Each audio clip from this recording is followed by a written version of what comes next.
My parents raised me to be a future Ivy League lawyer, but I vanished, changed my name, and returned years later as one of the world's most mysterious techno DJs, headlining a gala they sponsored, without even knowing it was me. What happened when I finally took off the mask? The city hummed outside my window, a low, constant thrum that vibrated through the expansive glass of our Upper East Side apartment. New York, a concrete jungle gym for the ambitious, the connected, the ones who knew which ladders to climb. My parents, Victor and Irina Petrover, were masters of that game. Father, a titan in his law firm, moved through the city's upper echelons with the practiced ease of a predator. Mother, an art consultant specializing in the right kind of art, classical, established, safe, curated our lives as meticulously as she curated gallery openings, ensuring every facet reflected the perfect image of success and breeding. And then there was me, Anya, 18 years old, drowning in the velvet-lined expectations of Petrover perfection. On the surface, I was the dutiful daughter, straight A's, Columbia Law School application polished and pending, polite smiles deployed at sterile dinner parties populated by the offspring of father's partners and mother's clients. But beneath the carefully constructed facade, another Anya existed, one fueled by a different kind of energy, a different kind of ambition. This Anya lived behind closed doors, specifically the heavy oak door of my bedroom. Here, bathed in the cool glow of my laptop screen, the real world dissolved, headphones clamped tight, pressing the soft pads against my ears. I wasn't Anya Petrover, future Juris Doctor. I was just me, lost in intricate layers of synth pads, the driving pulse of a 4/4 beat, the melancholic rise and fall of a synthesized melody that spoke the language my own voice couldn't seem to find. Melodic house, techno, these weren't just genres, they were landscapes. Vast, echoing spaces where I could build something entirely my own, something true. My fingers would fly across the keyboard, tweaking parameters, sculpting sound waves, chasing that elusive feeling when rhythm and harmony clicked into perfect, heart-shaking alignment. The software interface was my canvas, the mouse my brush. Hours vanished, the muffled sounds of my parents entertaining guests in the living room, the distant wail of sirens, the structured rhythm of their lives, it all faded into white noise behind the cocoon of sound I built around myself. Sometimes, the confinement became too much. Armed with a fake ID procured with trembling hands and a chunk of my allowance,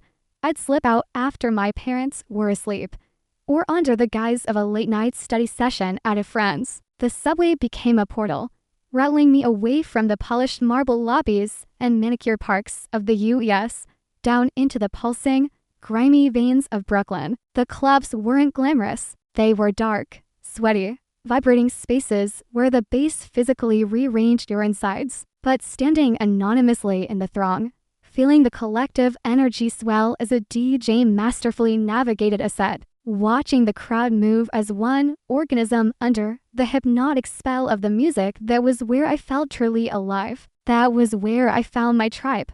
Even if I never spoke to them, it was pure inspiration, raw and unfiltered. I'd return home in the pre-dawn hours, the phantom beat still thrumming under my skin, my mind buzzing with ideas, sneaking back into my pristine bedroom like a thief. The dissonance between my two lives was becoming a physical ache. The pressure from my parents, subtle at first, was steadily increasing, like a tightening clamp. "Anya, darling," Mother would say, her voice smooth as silk, her eyes scanning my outfit with critical appraisal as I emerged for breakfast. "Did you speak with Charles Pennington last night? His son, James, just got into Yale Law. A lovely young man. You should connect." Her smile was bright, but it didn't quite reach her eyes, which held a familiar flicker of anxiety, the fear that I might somehow derail the meticulously planned Petrover trajectory. I'd murmur something noncommittal, stirring my oatmeal into a gray sludge. James Pennington. I remembered him vaguely earnest, boring, smelled faintly of old books and entitlement. The thought of connecting with him felt like swallowing dust. Father was more direct. His questions were tactical strikes, delivered over the gleaming mahogany of the dining table, The Wall Street Journal folded precisely beside his plate. The LSAT prep course. Anya. He'd begin, not looking up from his paper initially, the question hanging in the air like a judgment. Are you maximizing your time? Kaplan recommends at least 3 hours of focused study per day. Yes, Father, I'd reply, my voice carefully neutral. My practice scores were good. I was smart. I could play the academic game when I had to, but the effort felt hollow, disconnected from anything I actually cared about. And the personal essay? He'd continue, finally lowering the paper, his gaze sharp, analytical. Have you finalized the angle? We need to emphasize legacy. Commitment to justice. The firm has several pro bono initiatives you could potentially reference. He always said we, as if my future was a corporate merger he was negotiating. The weight of his expectations felt crushing, a physical pressure in my chest. He saw my life as a series of calculated steps towards a preordained conclusion. Ivy League, law review, partnership track, maybe a judgeship down the line. A life that mirrored his own.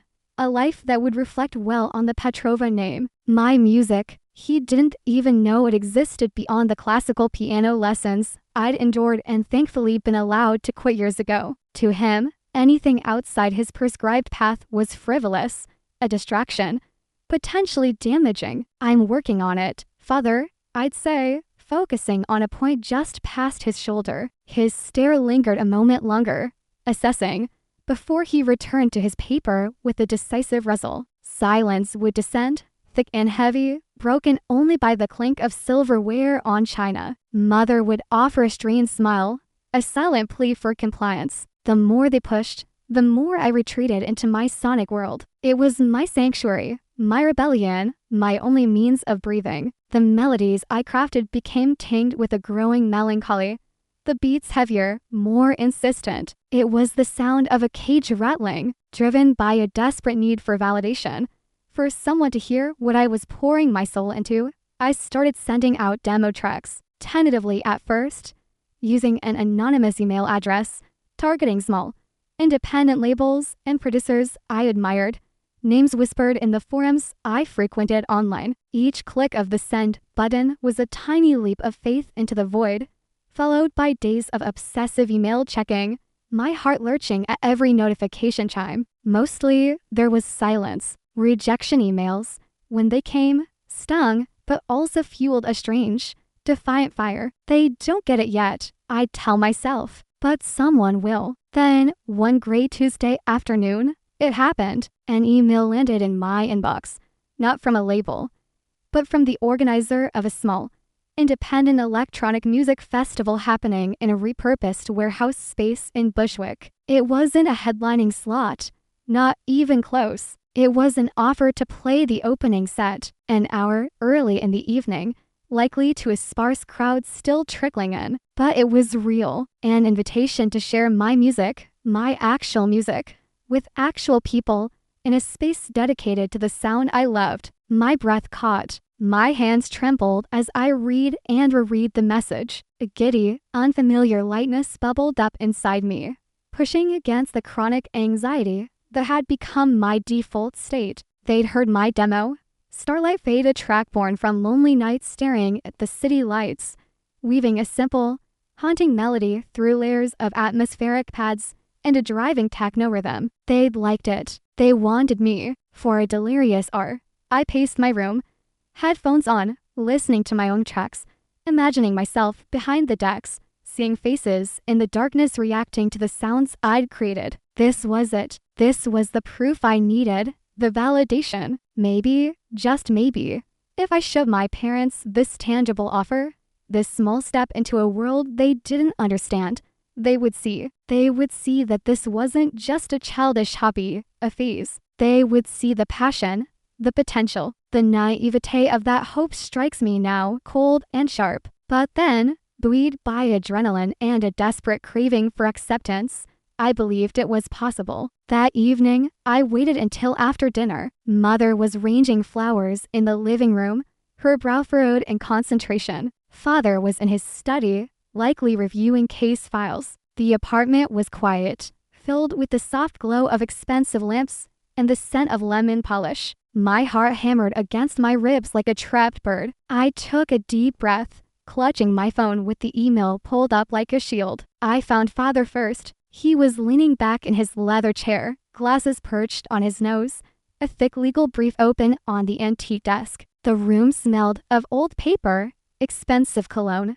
and authority. Father, my voice sounded then reedy. He looked up, his expression shifting from concentration to mild impatience. Anya, is everything all right? You should be reviewing those tort law summaries. Yes, I will. But I wanted to tell you something exciting. I held out the phone, my hand shaking slightly. I make music, electronic music, on my computer, and I sent some of it out and someone responded. They want me to play at a festival in Brooklyn. The words tumbled out in a rush, breathless. He took off his glasses, rubbing the bridge of his nose. His silence stretched, heavy and ominous. Electronic music, he repeated slowly, the phrase tasting foreign, unpleasant on his tongue. You mean that noise? The thumping? It's not noise, father, I insisted, trying to keep the desperation out of my voice. It's complex. It's melodic. It's called melodic techno, mostly. People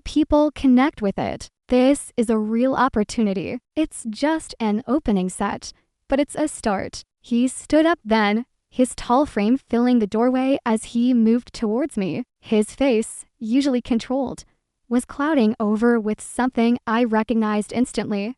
Profound disapproval, bordering on disgust. A festival in Brooklyn? He spat the bro's name out like it was contaminated. Anya, have you lost your mind? Do you have any idea what sort of element frequents those places? Drugs? Dropouts? Is this what you've been doing instead of focusing on your applications? Sneaking down? No, it's not like that. My voice rose, trembling. It's about the music. It's creative. It's technically demanding. People build careers doing this. Careers, he let out a short, harsh laugh that scraped against my nerves. Doing what? Pushing buttons in dark rooms for drugged-up children. That's not a career, Anya. That's a dead end, a playground for the unambitious, the unserious. It's embarrassing. Embarrassing. The word landed like a physical blow. Mother must have heard the raised voices. She appeared in the study doorway, her face pale, her hands clasped tightly in front of her. Victor, Anya, what's wrong? Father turned to her, his voice laced with fury. Our daughter, Irina, has apparently been wasting her time creating electronic noise and now wants to perform at some degenerate gathering in Brooklyn. After everything we've provided, all the opportunities, this is how she repays us, by jeopardizing her future, by potentially embarrassing this family. I looked at Mother, my eyes pleading. Say something, defend me. Understand. She met my gaze for a fleeting second, and in her eyes, I saw a flicker of something understanding. Pity, quickly extinguished by fear. She looked away, down at her perfectly manicured hands. Anya, darling, she began, her voice trembling slightly. Perhaps your father has a point. It sounds risky, and your studies are so important right now. Columbia, her silence, her deference to him, was worse than his anger. It was a betrayal cloaked in concern. The united front, the perfect, impenetrable Petrover facade sealing my fate. This isn't just about my studies, I cried out, tears finally breaking free, hot and angry. This is about me. This is what I love. Why can't you see that? Why can't you support anything that doesn't fit into your perfect little plan? Enough. Father's voice cracked like a whip. I forbid it. You are not going to this event. You are not throwing away your future on this meaningless, noisy nonsense. I won't allow it. This fixation ends now. He strode past me, towards my bedroom. I stood frozen, watching in horror as he located my laptop, my small MIDI keyboard,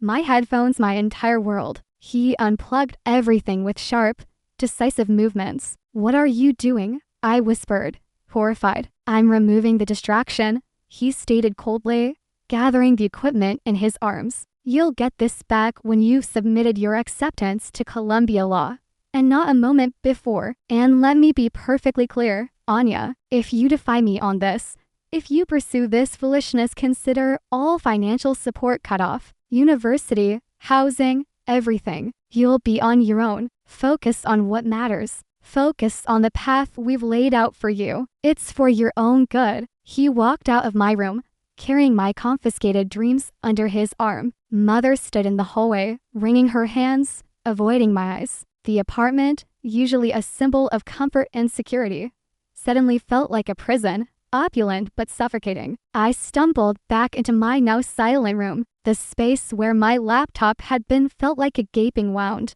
It wasn't just the music he had taken, not just the festival opportunity. He had taken my voice, my escape, my sense of self. He had dismissed my passion as noise, my ambition as foolishness, my very identity as an embarrassment. Mother's silent complicity echoed his rejection. They didn't just disagree with my choice. They fundamentally disapproved of who I was when I wasn't playing the role they'd assigned me. The hurt was visceral, a cold shard lodging itself deep in my chest. But beneath the pain, something else began to stir. A flicker of anger, then a surge of pure, unadulterated rage. It wasn't wild or screaming. It was cold, sharp, and terrifyingly clear. It hardened into resolve, solid as steel. They think they can break me, I thought, the words echoing in the sudden, oppressive silence. They think they can lock me back in their gilded cage. They think they know what's best. They're wrong. That night, sleep was impossible. The city lights, usually a source of comfort, felt mocking. I lay in bed, staring at the ceiling, the scene replaying in my mind.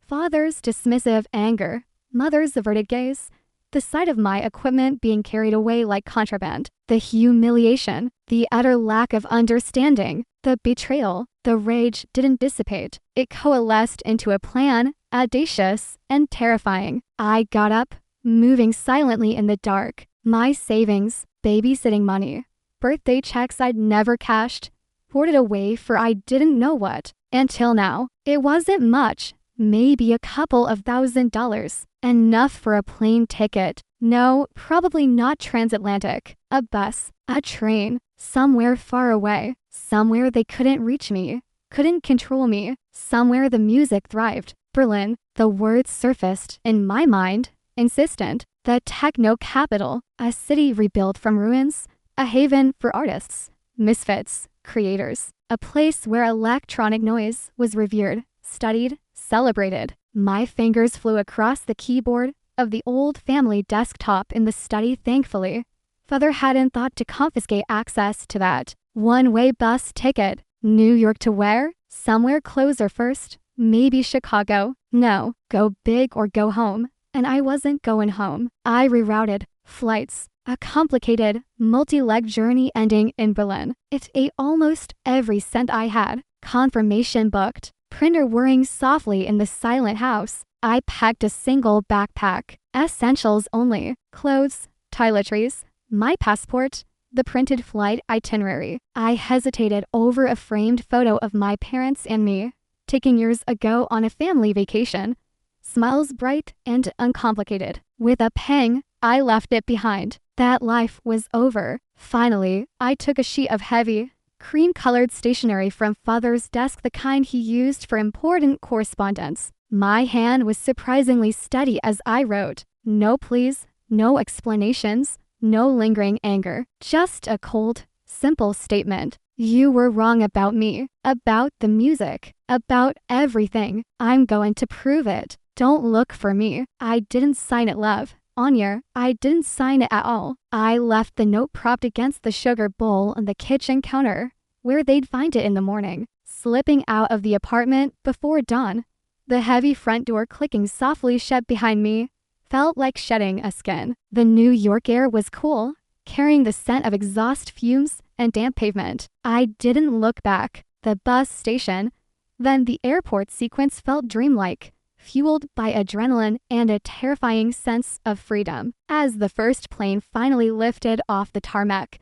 banking over the sprawling city, I pressed my forehead against the cold plastic window. Below, the lights of Manhattan glittered, a constellation of ambitions I no longer shared. There was fear, yes, a deep, gnawing uncertainty about the future, but stronger than the fear was a fierce, burning conviction. I had my music, even if only in my head for now, and I had myself. It would have to be enough. Berlin waited, and my silent vow echoed in my heart.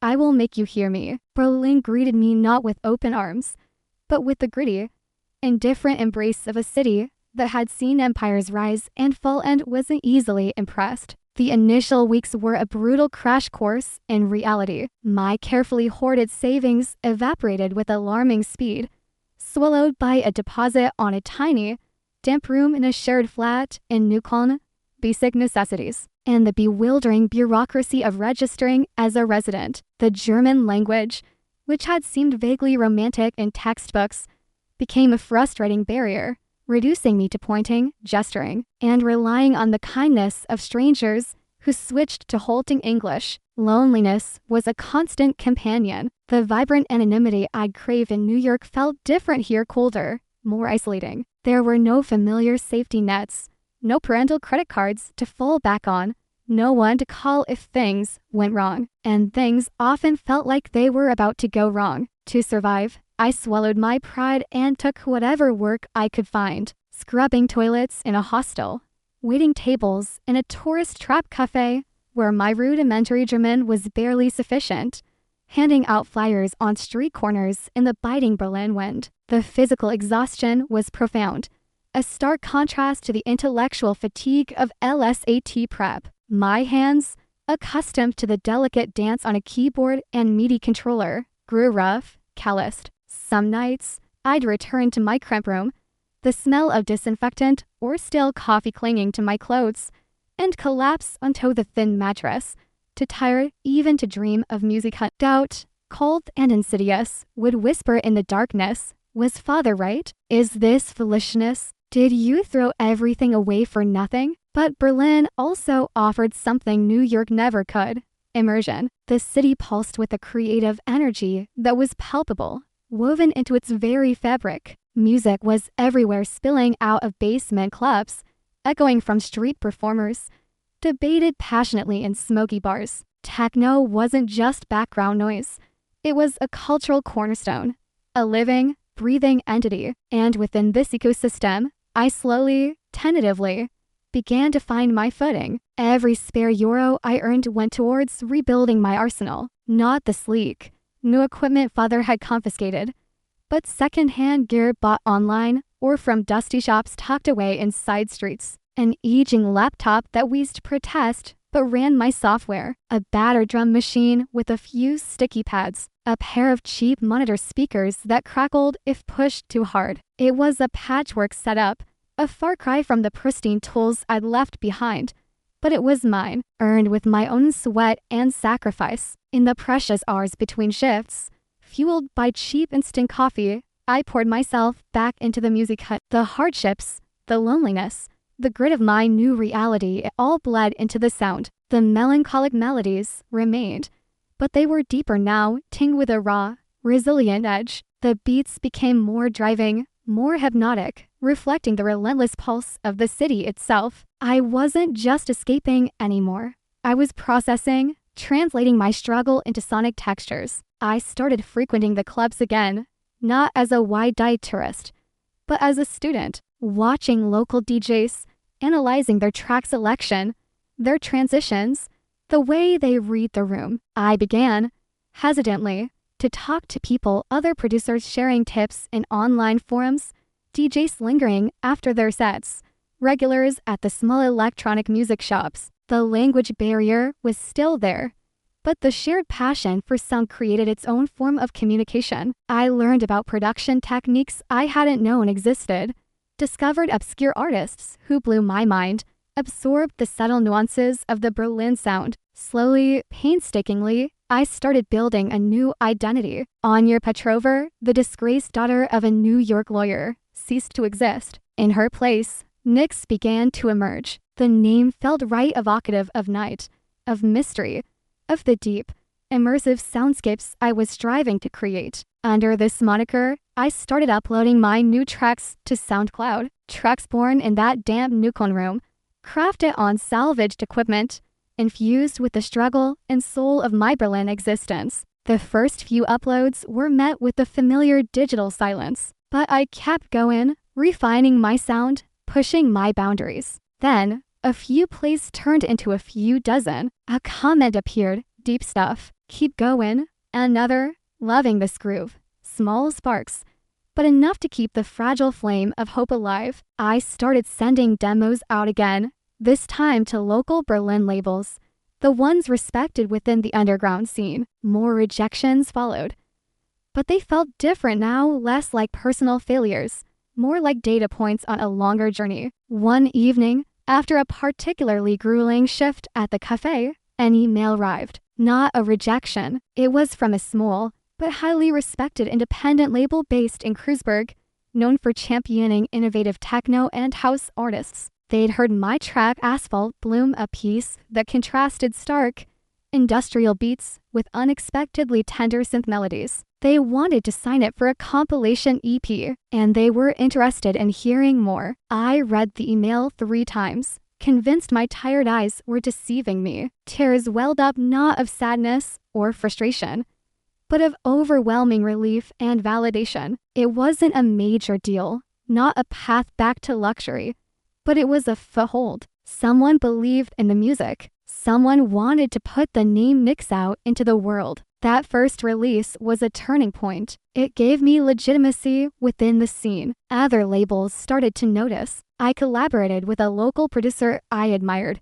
learning from his workflow, his experience. Gigs started trickling in opening slots in small clubs, then slightly better time slots, playing to crowds who were actually there to hear my sound. Standing behind the decks, feeling the bass vibrate through the floor, watching people lose themselves in the rhythms I was creating. It was an addictive, intoxicating feeling. It was everything I had dreamed of, everything I had sacrificed for. My sound continued to evolve, becoming more distinctively Nyx, a blend of haunting, emotional melodies, the legacy of my lonely New York nights woven through powerful, hypnotic techno rhythms forged in the crucible of Berlin's underground. It resonated. My tracks started climbing the charts on Beatport, the online music store that served as the industry's barometer. Jays I'd only read about started playing my music in their sets, name-dropping Nyx in interviews. The momentum built, slowly at first,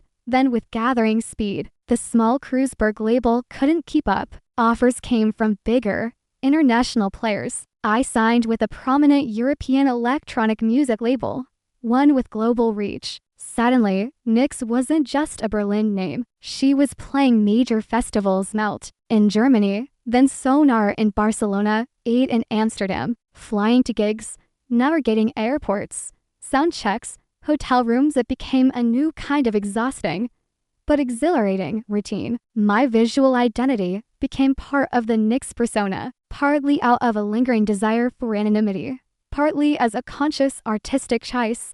I cultivated an air of mystery. On stage, I preferred low lighting, often incorporating visual projections that complemented the music hunt. Sometimes, especially at larger events, I wore a mask, not a novelty item, but something sleek, architecturally designed, partially obscuring my features, directing focus to the music, not the person. The press loved the enigma, the mysterious Nyx, techno's shadow queen. It created a narrative, a buzz. Throughout this ascent, one thing remained constant: my deliberate, unbroken silence towards my past. I never called home, never sent an email, changed my phone number multiple times. My social media presence as Nyx was strictly professional, carefully curated, revealing nothing personal. When my profile started rising significantly, interview requests began pouring in, including some from major U.S. publications. I politely declined them all, especially those based in New York. My management team knew the boundary.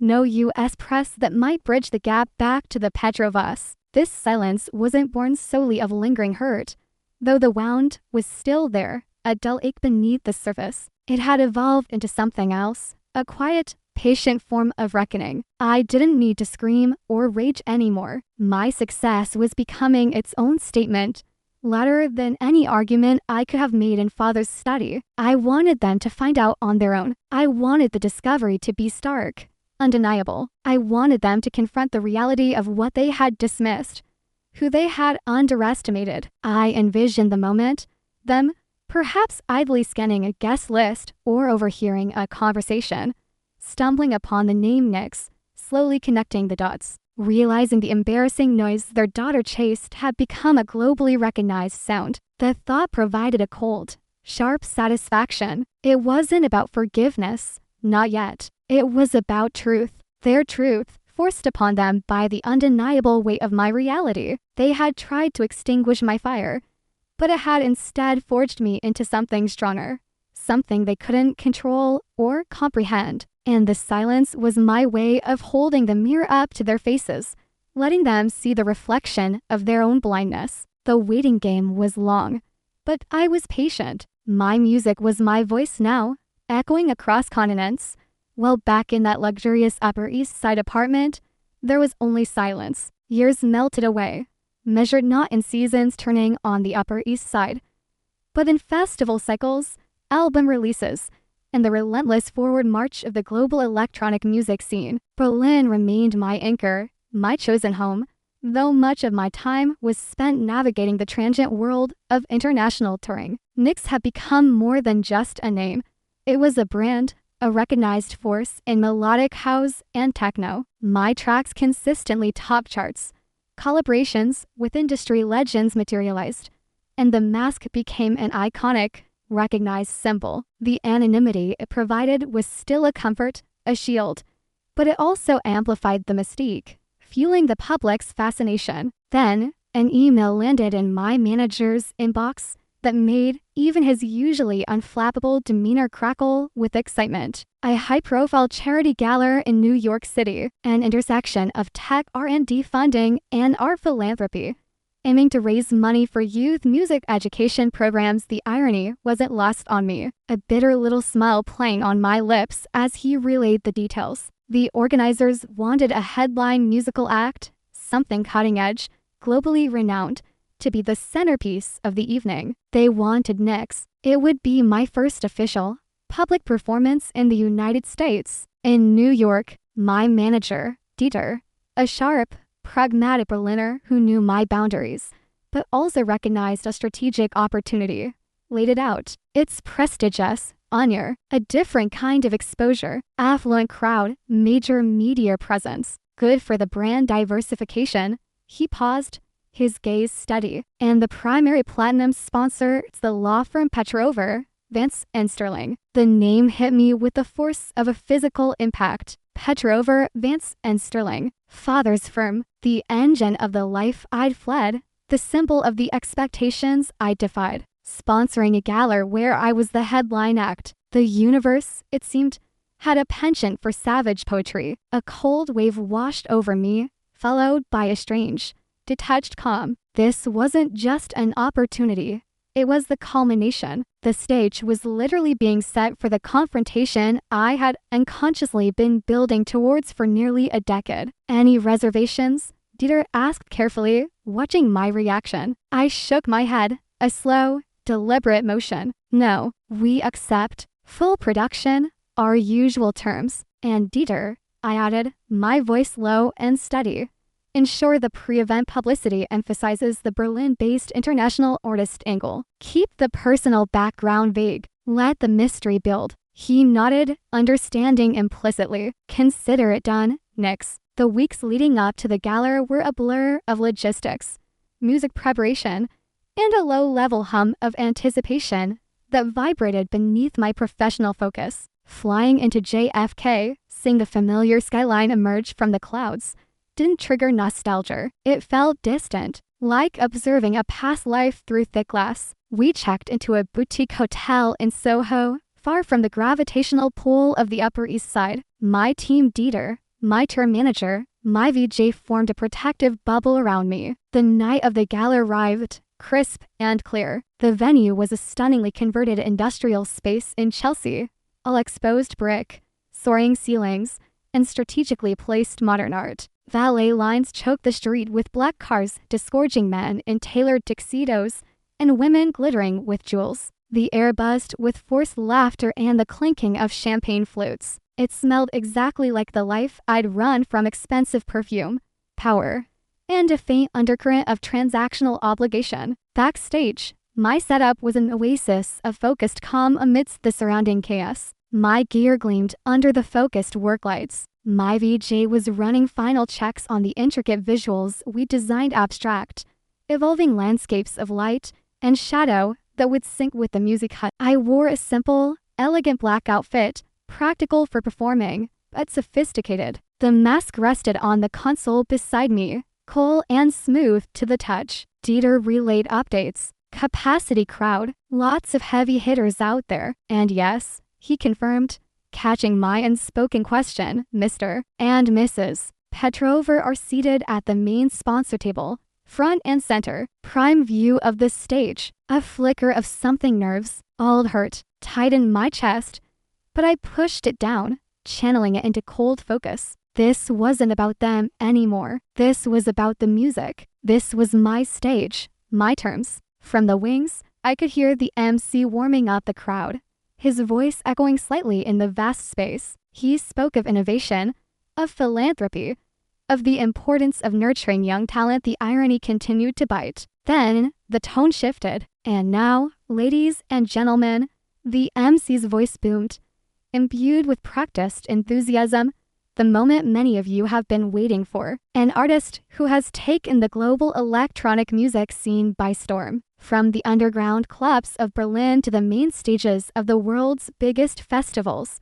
her unique blend of haunting melodies and powerful rhythms has captivated millions. Shrouded in mystery, letting her incredible music speak for itself, she makes her long-awaited US debut performance tonight, exclusively for the Future Sounds Gala. Please welcome the phenomenal, the enigmatic Nyx. A wave of applause, mixed with intrigued murmurs, washed over the space. The house lights dimmed further. A pre-produced video montage flickered to life on the large screens flanking the stage. It was a whirlwind of visuals, flashing glimpses of massive festival crowds in Europe, Asia, South America, snippets of critical acclaim from music journals, awards flashing on screen, abstract, pulsing graphics all cut rapidly, building energy, showcasing the scale of Nyx's success without ever lingering on a clear shot of my face. It was expertly crafted to build hype and deepen the enigma. As the video faded,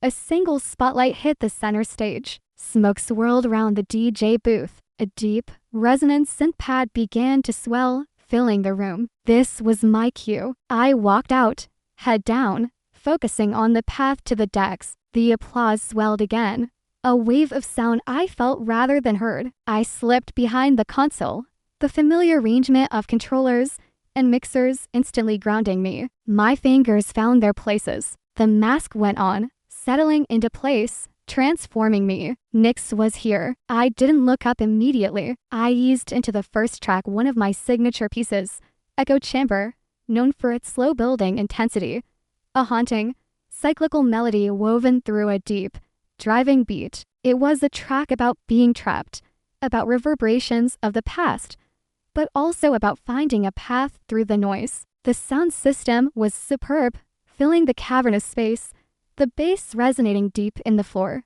in the bones of the building, in the chests of the audience. I let the music build, layering sounds, tweaking effects, feeling the rhythm take hold of the room. Heads started nodding, bodies swaying. Even this typically reserved crowd was beginning to respond, drawn into the hypnotic pulse. I risked a glance out, scanning the sea of faces bathed in the shifting stage lights. Most were looking towards the stage with curiosity, some with genuine engagement, caught in the music's flow. And then I saw them, front and center, just as Dieter had said, father, mother, caught in a pocket of brighter spill light. They looked older, etched with the fine lines of passing years, but instantly recognizable. Father sat stiffly, his tuxedo impeccable, a glass of amber liquid untouched in his hand, his expression vaguely bored, perhaps scanning the room for important connections. Mother, beside him, war-strained, polite smile, her diamonds catching the light, her gaze fixed on the stage with the detached interest of someone evaluating the evening's entertainment. They were talking quietly to the people at their table, oblivious. They had no idea the track reached its first major transition, the beat dropping out for a moment, leaving only the echoing synth melody hanging in the air before the kick drum slammed back in, harder, more insistent. The crowd murmured approval. I moved into the next track, something faster, more driving. The visuals shifted, becoming more intense, geometric patterns fracturing and reforming across the screens. I let myself get lost in the flow, in the mechanics of mixing, the intuitive dance of creation and performance. This was my element, the control room, the cockpit, the place where I made sense. The energy in the room was building, a tangible thing. People were moving more freely now, caught up in the relentless groove. And then came the moment I had both dreaded and anticipated. It was part of my plan set, a track called Unmasking. It started deceptively soft, almost ambient, then build rapidly, layer upon layer, into a cathartic explosion of sounded powerful, driving beat underpinning a soaring, almost painfully beautiful melody. It was raw, emotional, one of my most personal pieces. As the track approached its peak, the intense, stropping lights momentarily died, plunging the stage into near darkness, except for one tight, focused spotlight directly on me behind the decks. The VJ knew the cue. Simultaneously, the driving beat cut out, leaving only the soaring, exposed melody and a deep, resonant sub-bass pulse. The contrast was dramatic, forcing everyone's attention squarely onto the lone figure at the center of the stage. In that sudden, focused silence, punctuated only by the music's emotional core, I slowly reached up. My fingers closed around the edge of the mask. For a fraction of a second, I hesitated. The weight of 10 years, the pain, the anger, the struggle, the triumph, it all converged in this single, suspended moment. Then, deliberately, I lifted the mask away from my face. I kept my eyes focused on the controls for another beat, letting the melody swell. Then, as the main beat crashed back in with full force, louder and more powerful than before, accompanied by a sudden flood of bright, clear white light bathing the stage, I lifted my head and looked directly out at the audience, directly at the Platinum sponsor table. Time seemed to warp. From the stage, faces were a blur beyond the first few rows, but their table was unmistakable. I saw Mother first. Her hand flew to her mouth, her eyes wide with disbelief, then horror. The polite smile vanished, replaced by a mask of shock. I saw her gasp, saw her clutch Father's arm, her knuckles white. And Father, oh, Father. His reaction was slower, colder, but no less profound. His face, usually a carefully controlled mask of professional impassivity, went slack. The color drained from it, leaving it a sickly, pale gray. His eyes locked onto mine across the distance, wide with a dawning, horrifying recognition. The glass in his hand trembled violently, the amber liquid sloshing, threatening to spill. His jaw clenched, then went slack again, his mouth slightly open. He looked broken, shattered, the Titan momentarily reduced to rubble. The sound of his voice from that night years ago echoed in my own memory, sharp and cruel. Nice, meaningless, embarrassing, degenerate gathering I forbidden. And here I stood, bathed in light, commanding the attention of hundreds, celebrated, successful beyond anything he could have conceived or sanctioned, the living, breathing embodiment of everything he had dismissed, everything he had tried to crush. His embarrassment was the star of his own sponsored event. Round them, the rest of the gala attendees were oblivious, caught up in the climax of the track, the sudden reveal, the surge of energy. They cheered and applauded, interpreting the mask removal as a dramatic flourish, a moment of connection from the enigmatic artist. Their cheers, their adoration, unwittingly amplified the stark isolation of my parents' shock. They were trapped in their VIP seats, forced to witness the irrefutable evidence of their profound misjudgment, of the daughter they had lost, not to ruin, but to a triumph they couldn't comprehend. I held his gaze for a long moment, letting the full weight of the revelation sink in. There was no triumph in my expression, No anger, no plea for acknowledgement. Just a calm, steady look. This is me. This is what you tried to destroy. See me now. Then, I turned my attention back to the music, back to the controls. The set continued, track flowing into track.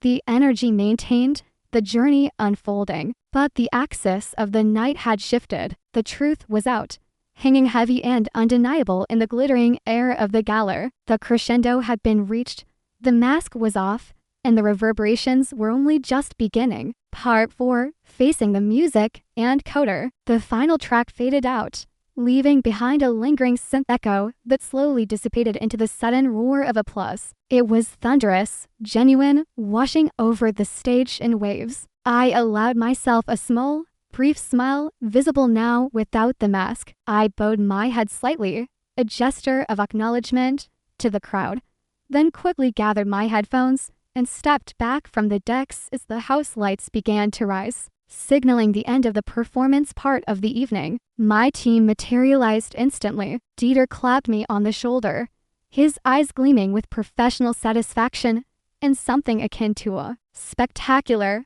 honor. Truly spectacular. My tour manager shielded me from the initial surge of well-wishers and technical crew, guiding me towards the relative sanctuary of the backstage area. As we moved through the bustling transition zone behind the stage, dodging cables and crew members, I caught a glimpse of movement near the VIP access point. It was them, father and mother, looking utterly adrift. Mother was dabbing her eyes with a handkerchief, her face blotchy, her composure shredded. Father stood beside her, looking pale and strangely diminished, his usual air of command completely gone. He was scanning the backstage chaos, clearly searching for me. Our eyes met across the crowded space, a chasm of tenures filled with unspoken words, rejection, and the deafening roar of my success lay between us. In his eyes, I saw a desperate mix of shock, regret, and perhaps a plea. In Mother's, terror-filled confusion and pain. For a heartbeat,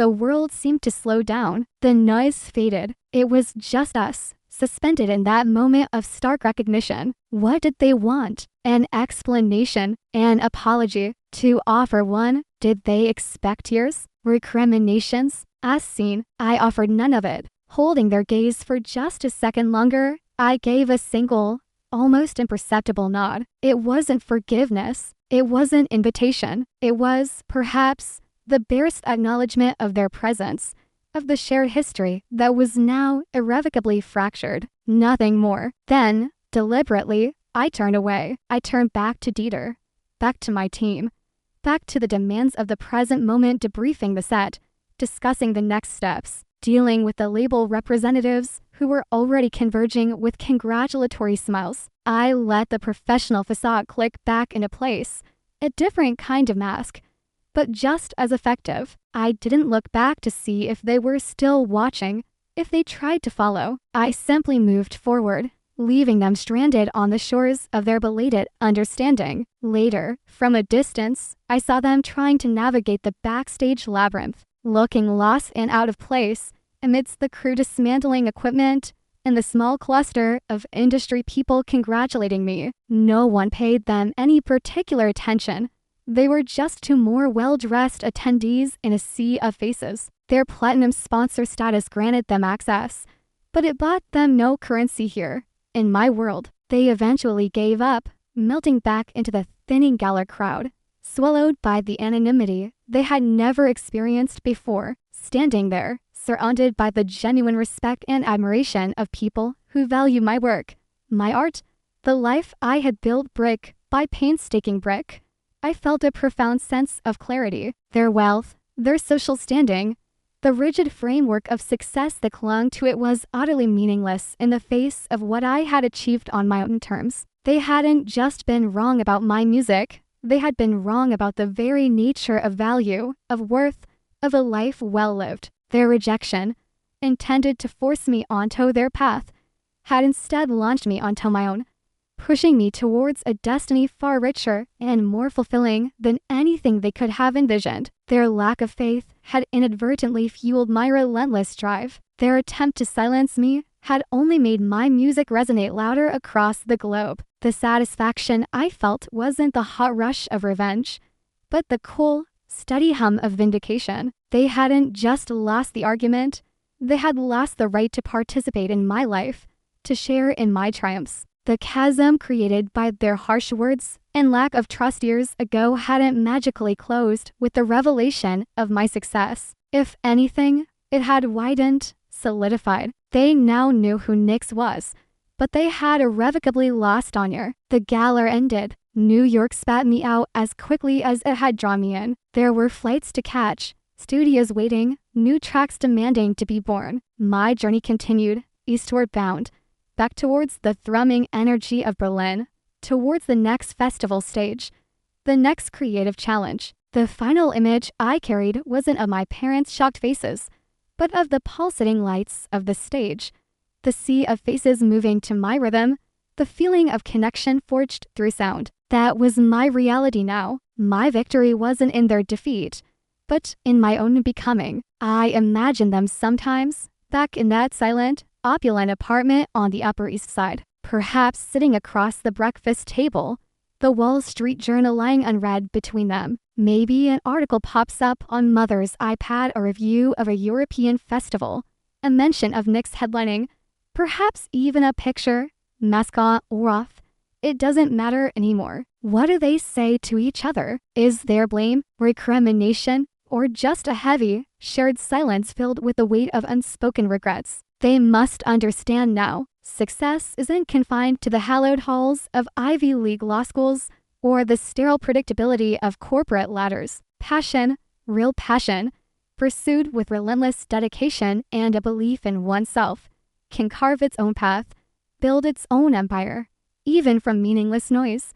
They learned that lesson brutally. Publicly, they saw the daughter they tried to mold into their image become a force they couldn't comprehend, celebrated in a world they didn't understand, utterly independent of their influence or approval. The lesson isn't just for parents who try to impose their dreams onto their children. It's broader. It's about the danger of judging what you don't understand, the arrogance of dismissing passion as frivolous. It's about the enduring power of believing in yourself, even when the world, especially the world you came from, tells you you're wrong. Words have weight. Actions have consequences that can ripple across years, creating distances too vast to cross. Forgiveness might be possible, somewhere down the line, perhaps, but trust, once shattered so profoundly, is infinitely harder to rebuild. Sometimes, the most profound victory lies not in reconciliation, but in building a life so full and true on your own terms that the ghosts of the past simply fade into the background noise. My music plays on, louder than ever, and in their silence, I hope they finally hear it. How do you find today's story? Leave a comment below. If you like this video, please like and share. Especially don't forget to subscribe to the channel so you don't miss our interesting and exciting stories.